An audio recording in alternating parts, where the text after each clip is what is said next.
Hello student, आज हम पढ़ेंगे क्लास थर्ड का व्याकरण का पार्ट 20 निबंध लेखन। निबंध लेखन, इसे इंग्लिश में ऐसे राइटिंग भी कहते हैं।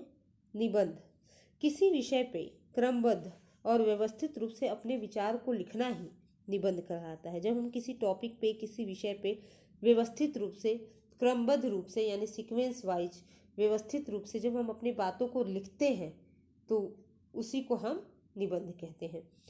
निबंध लिखते समय हमें कई बातों का ध्यान रखना होता है, जैसे निबंध में अशुद्धियाँ न हो, यानी निबंध लिखते समय मात्रात्मक गलतियाँ, व्याकरणात्मक त्रुटियाँ न हो। निबंध निर्धारित शब्द सीमा के अंदर लिखा जाना चाहिए, यानी निबंध लिखते समय हमें शब्द सीमा का भी ध्यान रखना चाहिए कि निबंध कितने शब्दों में लिखना है, इस बात का भी हमें ध्यान रखना चाहिए।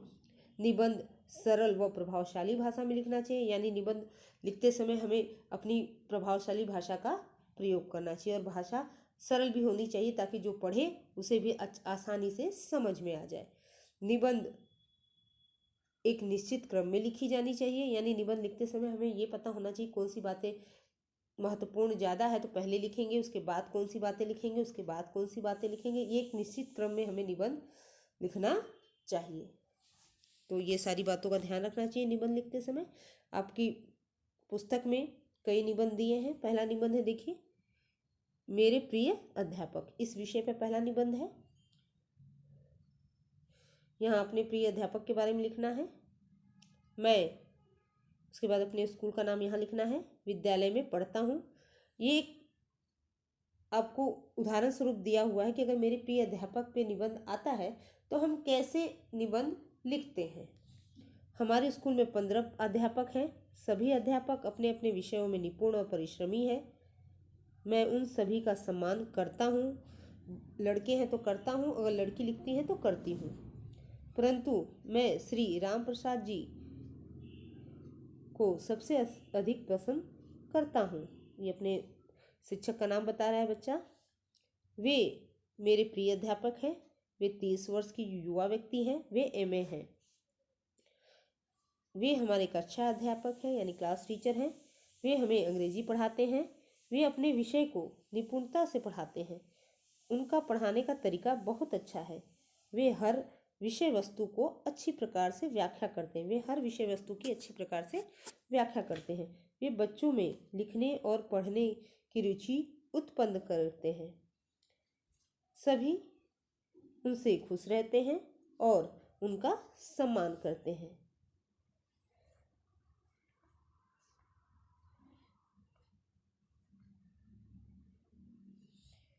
वे लंबे, स्वस्थ, सुंदर और शक्तिशाली हैं। वे चुस्त और फुर्तीले हैं। वे एक अच्छे गायक और योग्य वक्ता हैं। वे एक अच्छे खिलाड़ी भी हैं। वे स्कूल समय के बाद शाम को हमारे साथ खेलते हैं। वे एक सामाजिक कार्यकर्ता भी हैं। मुझे उन पर गर्व है। मैं भगवान से उनकी लंबी आयु की कामना करता हूँ या कामना करती हूँ। यहाँ मेरे प्रिय अध्यापक इस विषय में निबंध दिया हुआ है। अब डाकिया, इस विषय पे निबंध देखिए। डाकिया एक सरकारी कर्मचारी होता है। वह हमारे पत्र व मनी ऑर्डर आदि हमारे घर तक पहुंचाता है। वह सवेरे तैयार होकर अपने अधीन डाकघर में जाता है। वहां से चिट्ठियां, मनी ऑर्डर और पंजीकृत पत्र लेकर निकलता है। सभी बड़े बूढ़े लोग इसकी प्रतीक्षा करते हैं। वह समय का हमेशा ध्यान रखता है। लोग उसे अपने द्वार पर देखकर बहुत खुश होते हैं। परीक्षा का परिणाम भी डाकिया ही लाता है। डाकिया अपना काम मेहनत और ईमानदारी से करता है। उसका काम बहुत कठिन होता है। डाकिया हर मौसम में अपना काम करता है। वर्षा का मौसम हो चाहे कड़ाके की सर्दी, वह हर रोज गली गली में जाकर अपना कार्य नियम पूर्वक करता है। यह है डाकिया पे पत्र, डाकिया पे निबंध है ये। अब है महात्मा गांधी। इस विषय पे निबंध लिखा गया है महात्मा गांधी। अब महात्मा गांधी का एक तरह से जीवन परिचय है कि महात्मा गांधी कौन थे, क्या है। चलिए देखते हैं। अगर आपको कभी महात्मा गांधी पे निबंध लिखने के लिए आए तो आप इस इस निबंध को लिख सकते हैं। महात्मा गांधी का जन्म 2 अक्टूबर 1869 को पोरबंदर गुजरात में हुआ था। महात्मा गांधी को राष्ट्रपिता भी कहते हैं। इनका पूरा नाम मोहनदास करमचंद गांधी था। इनके पिता का नाम करमचंद गांधी था। इनकी माता का नाम पुतली बाई था। इन्होंने कानून की शिक्षा इंग्लैंड में पास की, यानी उन्होंने वकालत की डिग्री इंग्लैंड से पास की थी। दक्षिण अफ्रीका में उन्होंने भारतीयों पर अंग्रेजों के अत्याचार देखते ही अंग्रेजों के शासन का विरोध करना शुरू कर दिया। भारत वापस आकर इन्होंने कई आंदोलन चलाए। इन्होंने नमक का कानून तोड़ने के लिए दांडी यात्रा की। महात्मा गांधी भारत को स्वतंत्र कराने के लिए कई बार जेल भी गए। कई बार उन्होंने सत्याग्रह भी किया। महात्मा गांधी सत्य और अहिंसा के पुजारी थे। इस महान विभूति की हत्या एक सिरफिरे व्यक्ति नाथूराम गोडसे ने 30 जनवरी 1948 को गोली मारकर कर दी। महात्मा गांधी की समाधि राजधानी दिल्ली में राजघाट पर बनी हुई है। यह है महात्मा गांधी पर निबंध। अब राष्ट्रीय ध्वज, हमारा राष्ट्रीय ध्वज तिरंगा, इस पे निबंध है, देखिए इसको। प्रत्येक देश की पहचान उसके ध्वज से होती है। हमारे देश का भी एक राष्ट्रीय ध्वज है। यह हमारी आन और शान का प्रतीक है। इसका सम्मान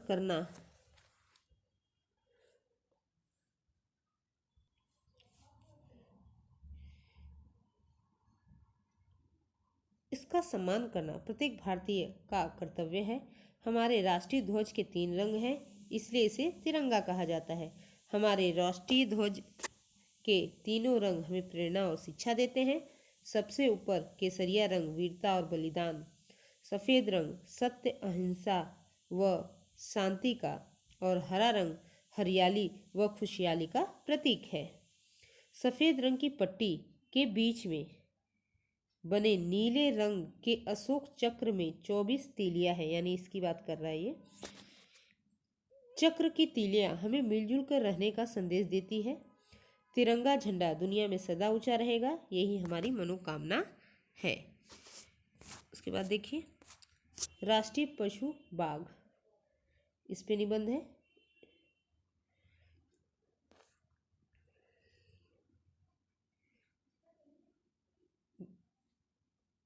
बाघ एक जंगली पशु है।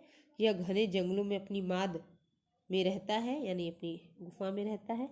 इसकी चाल की गति दुनिया के सभी जानवरों से अधिक है, यानी इसकी दौड़ने की गति सभी जानवरों से अधिक है। ये पेड़ों पर भी चढ़ सकता है। ये भेड़, बकरियां और जंगल के कुछ अन्य जानवरों को खाता है। इसकी 4 टांगे, एक लंबी पूंछ, 2 कान और 2 चमकदार आंखें होती हैं। इसकी कमर पतली होती है। यह बहुत फुर्तीला, चतुर और निर्भीक पशु होता है। निर्भीक यानी बिना डर वाला। बाघ कभी झुंड में नहीं रहता। चिड़ियाघर में इसे बहुत पास से देखा जा सकता है। हमारे देश में यह पश्चिम बंगाल में पाया जाता है। यह हमारा राष्ट्रीय पशु है। इसके शिकार पर प्रतिबंध लगा हुआ है। उसके बाद है विज्ञान, इस पे एक निबंध है।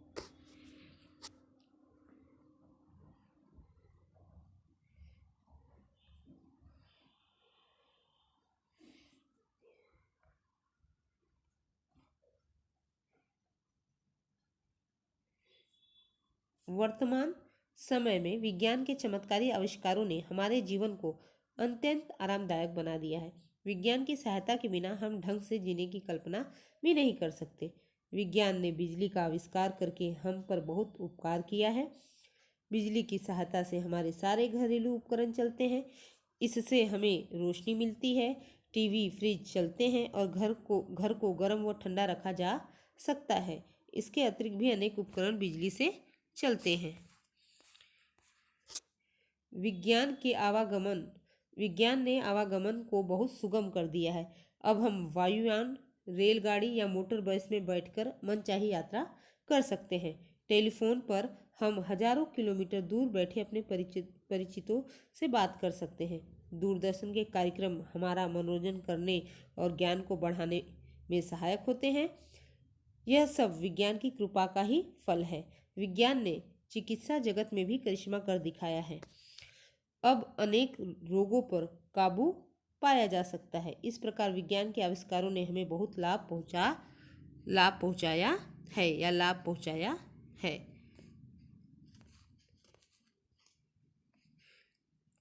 आगे देखिए, वर्षा ऋतु, इस पे निबंध है। हमारे देश में साल में 6 ऋतुएं समय समय पर आकर अपने सौंदर्य से सबको मुग्ध कर देती हैं। ग्रीष्म ऋतु के भयंकर ताप के बाद वर्षा ऋतु ठंडक लेकर आती है। आसमान में घने बादल छा जाते हैं, बादल गरजने लगते हैं और बिजली कड़कने लगती है। बारिश के समय क्या क्या चीज़ें होती हैं वही बताया गया है इसमें। वर्षा की झड़ी लग जाती है, प्यासी धरती को पानी मिलता है और चारों ओर हरियाली छा जाती है।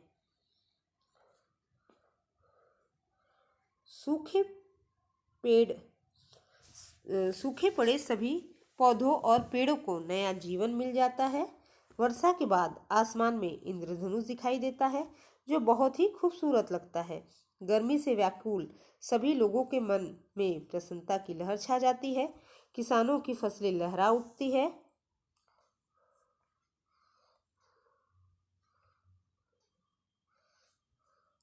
और पेड़ पौधे हरे भरे हो जाते हैं।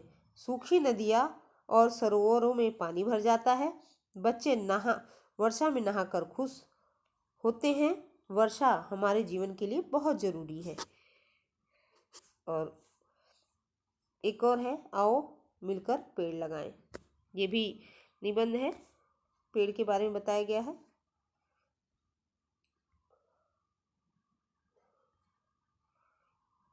पेड़ पर आधारित ये निबंध है।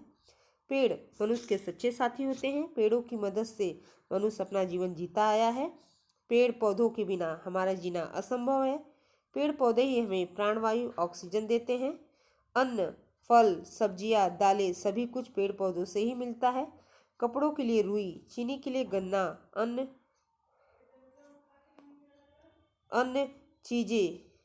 अन्य चीज़ों के लिए रबड़ भी पेड़ पौधों से ही मिलता है।